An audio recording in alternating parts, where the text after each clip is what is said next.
I chanced upon the program.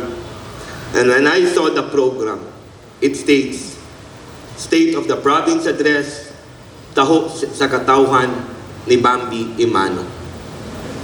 On the way,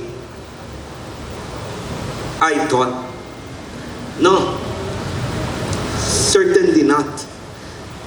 This is not taho of Bambi Imano.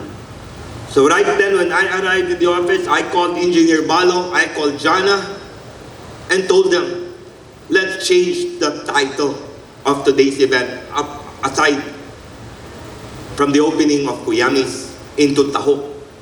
Nato sa katauhan sa Misamis Oriental, because it's not mine, it can never be mine, it is ours. So I told them to change the title, not Taho of Bambi Imano, but Taho Nato.